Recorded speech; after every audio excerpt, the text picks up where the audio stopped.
Se você tivesse um diagnóstico de que algumas coisas que você está fazendo podem interromper o seu ministério para sempre, o que você faria?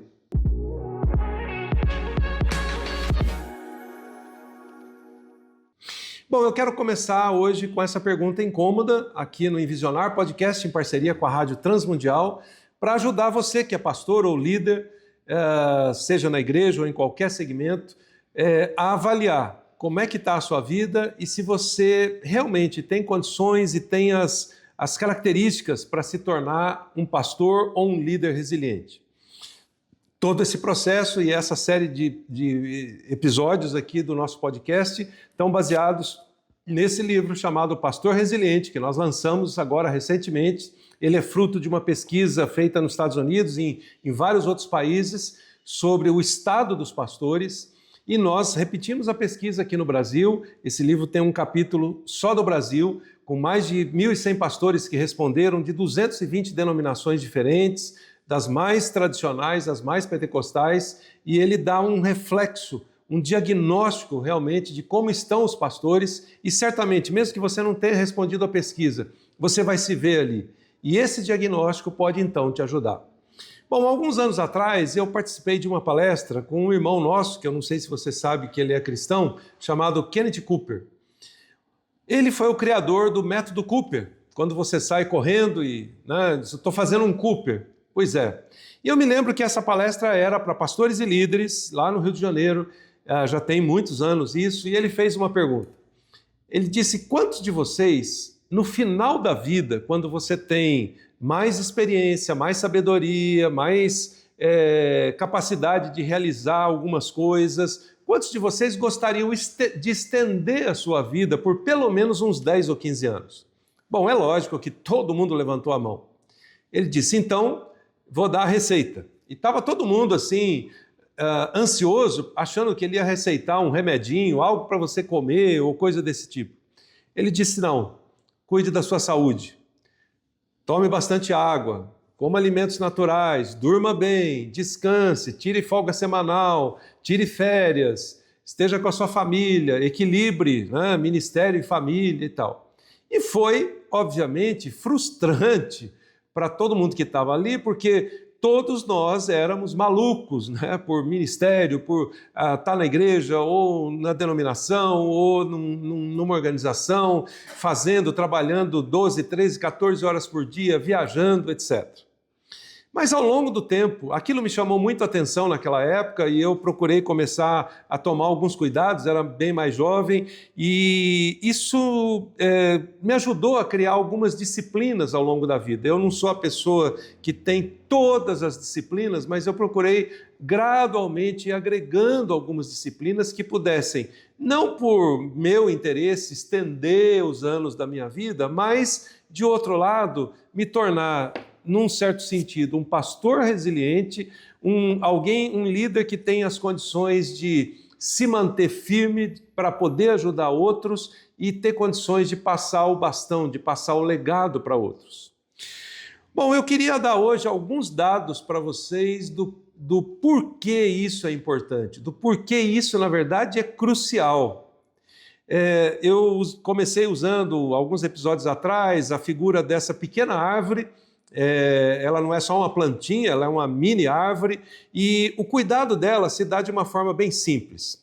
É só tirar essa base aqui, colocar um pouquinho de água aqui uma vez por semana, e você vê que essa água alimenta as raízes, que alimenta o tronco e o caule, e as folhas, e mantém ela assim bonita. Eu e a Raquel ganhamos essa plantinha da nossa nora, Andréia, já tem mais de um ano, e há um ano a gente alimenta as raízes dessa árvore. Assim como uma grande árvore é alimentada nas suas raízes pelos nutrientes que vêm da terra e assim por diante. Bom, é disso que a gente está falando hoje. Como você alimenta as raízes da sua vida física, mental, emocional, saúde e assim por diante. A pesquisa revelou algumas coisas que, de um lado, são chocantes, de outra, são notícias que nos ajudam para tomarmos decisões. Como eu falei desde o primeiro episódio, uma pesquisa como essa, ela não traz só notícias ruins e nem só notícias boas. Ela traz 3 tipos de notícias. Ela traz boas notícias, ela traz más notícias e ela traz informações que nos ajudam na tomada de decisões. As informações que eu quero compartilhar hoje aqui são para te ajudar a refletir e tomar decisões. Elas são um diagnóstico. Por isso eu comecei com a pergunta: se você recebesse um diagnóstico com algumas informações que podem interromper o seu ministério para sempre, o que você faria? Bom, antes de dar algumas informações, eu queria contar uma pequena história. Algum tempo atrás eu fui dar consultoria para uma igreja e essa igreja tinha um novo pastor e esse pastor compartilhou a história do pastor anterior, que estava vivo ainda, mas num estado vegetativo.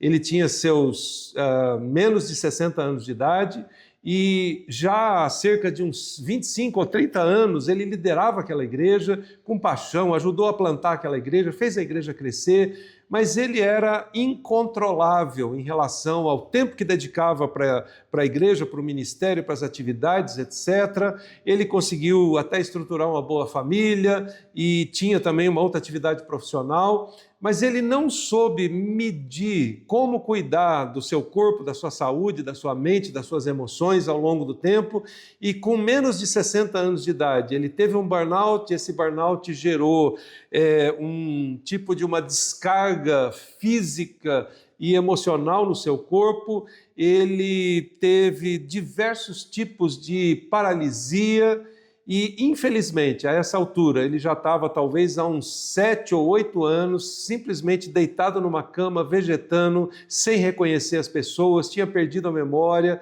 e aquilo era um quadro irreversível, muito dolorido, e aquilo tudo dava para dizer que era consequência, efeito do ministério. Bom, eu não quero dar um diagnóstico desse tipo hoje a seu respeito, mas se você não tomar alguns cuidados com as informações que você vai receber, talvez você possa chegar nisso, como qualquer outra pessoa pode chegar, qualquer outro profissional também pode chegar. Então vamos lá. Uma primeira informação muito importante aqui é se o ativismo da igreja está contribuindo para uma transformação da sociedade. E percebam, só 15% dos pastores disseram que essa loucura, essa correria de inúmeras atividades, eventos, etc., realmente contribui para a transformação da sociedade. 50% diz que acha que contribui uma pequena parte. 32% diz que muito pouco e 3% de modo nenhum. Então, ou seja, 1/3 dos pastores admitem que tudo que eles fazem não gera transformação na sociedade. Perceba que só essa informação deveria fazer a gente para tudo, pega uma folha de papel em branco, começa a avaliar tudo que vocês fazem, o que causa impacto, o que não causa, e reduz tudo aquilo para poucas coisas que possam gerar impacto na sociedade. Se você está numa situação, sei lá, de guerra, não tem opção, você tem que lutar até a última gota de sangue sua. Nós estamos numa guerra espiritual, mas a gente não está numa situação em que seja um tudo ou nada, que eu tenho que trabalhar 15, 20 horas por dia ou qualquer coisa desse tipo, loucura, para ajudar a minha igreja a crescer, e eu tenho que esquecer todas as outras áreas. E percebam por que eu comecei com essa informação para conectar com o que vem a seguir. Bom, eu já tinha mencionado rapidamente num outro episódio sobre a vida espiritual do pastor. Não só a vida devocional, mas a espiritualidade do pastor. E é lógico que a vida devocional é um desses pilares, mas não é só isso, ela é parte das disciplinas espirituais. Então, quando a gente perguntou para o pastor sobre as suas disciplinas espirituais, só 16% disseram está muito bom e condizente com o ministério. Ou seja, 84% dos pastores está abaixo do nível, abaixo do padrão que precisariam manter para sustentar seu ministério. 54% dos pastores dizem, tá bom, mas é aquele bom assim, podia ser melhor. 26% dizem que está regular e mais 5% dizem que está muito ruim. Como é que alguém pode trabalhar tanto numa igreja e não cuidar de um pilar básico? É como tentar andar com o carro sem pôr gasolina, é como tentar viver sem comer, sem se alimentar, sem tomar água. Percebam que esse é um dado crucial. E, de igual forma, a gente fez uma divisão entre os acima de 45 e os abaixo de 45. Os acima de 45 anos estão um pouquinho melhor. Tem em torno de 28% que dizem assim, está muito ruim. 55 diz que está bom e só 19 diz que está muito bom. Nos abaixo de 44 anos, que são aqueles que estão correndo, malucos, tentando fazer tudo, salvar o mundo, só 9% diz que está muito bom, contra 19% do outro grupo. 51% diz que está bom, está próximo do outro grupo, que é 55%. Mas 33% diz que está ruim e 7% diz que está muito ruim. Ou seja, em cada 10 pastores mais jovens, 4 estão dizendo assim, minha vida espiritual está um caos. Será que esses ministérios se sustentam a longo prazo? Será que eles estão se reabastecendo, abastecendo as raízes da árvore de forma correta? Provavelmente não. Um outro dado é sobre a saúde física, e a pesquisa traz dados muito similares ao ponto anterior. Na saúde física, 18% diz que está muito bom, estou cuidando de tudo, estou fazendo os exames, estou me alimentando bem, estou fazendo atividade física, etc. 50% diz, está bom, precisaria melhorar. E 32% diz, está ruim ou muito ruim. Isso é no geral. Aí, se a gente olha o grupo acima de 45, melhora um pouquinho. Os índices são bem parecidos, mas os abaixo de 45, 15% diz tá bom, 45% diz tá mais ou menos, 37% diz está regular e 3% diz está muito ruim, ou seja, 4 em cada 10 pastores estão dizendo minha saúde física, especialmente os abaixo de 44, minha saúde física não está boa. Só no último ano, do meu grupo de pastores amigos mais próximos, aquele grupo assim que você tem, 20 ou 30 nomes, 2 morreram e 5 foram para o hospital quase tendo um infarto. Uma grande parte deles está tomando remédio para hipertensão, colesterol, outros tipos de remédio, não cuidando da alimentação, se mantendo na base de energéticos ou coisa desse tipo. Isso é muito grave. Por isso, isso faz parte do nome da nossa organização, Envisionar. Envisionar não é simplesmente despertar a visão para o futuro, mas é despertar a visão para o presente, para aquilo que você precisaria decidir e mudar seus hábitos, senão você não chega no futuro. Uma outra coisa tem a ver com a saúde mental. 26%, ou seja, 1/4 está dizendo está muito bom. 54% diz está bom, eu estou administrando ali, mas poderia ser melhor. Mas tem 20% que diz está um caos, está muito ruim, ruim ou muito ruim. E esse índice aumenta para 30% nos abaixo de 44 anos, ou seja, a turma mais jovem está se cuidando está deixando de se cuidar, na verdade, em termos espirituais, físicos e mentais. E quando a gente pergunta do descanso semanal, bom, aqui é chocante o resultado. No geral, 8% diz que está bom, só 8% está muito bom. 35% diz está bom, podia melhorar. 43% diz está regular e 15% diz está muito ruim, ou seja, 58% de cada 10 pastores, 8 pastores estão dizendo eu não estou descansando como eu deveria. Mas quando a gente passa para os abaixo de 44 anos, é chocante. 74% dos pastores abaixo de 44 anos, o descanso semanal é ruim ou muito ruim. Perceba, minha gente, que isso é uma bomba relógio. É questão de tempo para estourar, como já está começando a estourar.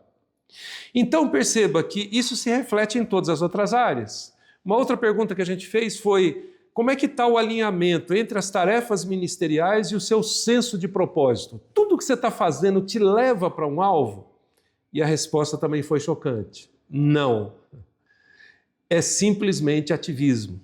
Só 26% dos pastores disseram minhas tarefas ministeriais do dia a dia estão muito alinhadas com o meu senso de propósito. Eu sei para onde eu estou indo, eu tenho uma visão de futuro, eu estou conduzindo a minha igreja para lá. Ou seja, 1 em cada 4 igrejas, 1 em cada 4 pastores. 53% dizem está um pouco alinhada. Sabe aquele jeito de, eu não quero admitir. Então, metade das igrejas e dos pastores tem inúmeras tarefas, inúmeras atividades que não levam para o senso de propósito. E quase 20% dizem as minhas tarefas do dia a dia não estão de modo nenhum alinhadas com o meu senso de propósito. Perceba que é um ciclo. O seu descanso gera falta de tempo para parar, pensar, planejar, avaliar as suas ações, te leva ao desgaste físico, mental, emocional, que faz com que você perca o seu senso de propósito. Bom, tudo isso é muito desafiador e muito chocante, como eu falei. Mas percebam, apesar de aqui a gente ter informações bem ruins, eu não estou classificando essas informações como ruins, no bloco ruim. Eu estou classificando como um diagnóstico para tomada de decisões. Minha sugestão é esses pequenos highlights que eu dei, estão aqui no livro. Pegue o livro, se debruce sobre ele, não leia simplesmente, mas faça anotações, tire destaques, vai marcando ali com a canetinha, faz um bloquinho de anotação ali do lado, ou no computador, ou no celular. Esses são os pontos que eu preciso tirar para avaliar a minha vida. Como esse diagnóstico afeta você? Então, eu volto para a pergunta inicial. Se você recebesse um diagnóstico de que algumas coisas que você está fazendo podem interromper o seu ministério para sempre, o que você faria? Eu espero que isso leve você a tomar algumas decisões, a mudar alguns hábitos, tanto pessoais, ministeriais, como os da igreja, para que você tenha um ministério com senso de propósito, que cumpra a missão de Deus, que faça a diferença na vida de outras pessoas, que gere transformação de vidas e que cumpra o propósito de Deus para a sua vida. Então, boas reflexões e eu espero que isso te ajude em grandes mudanças. Um grande abraço e até o próximo episódio.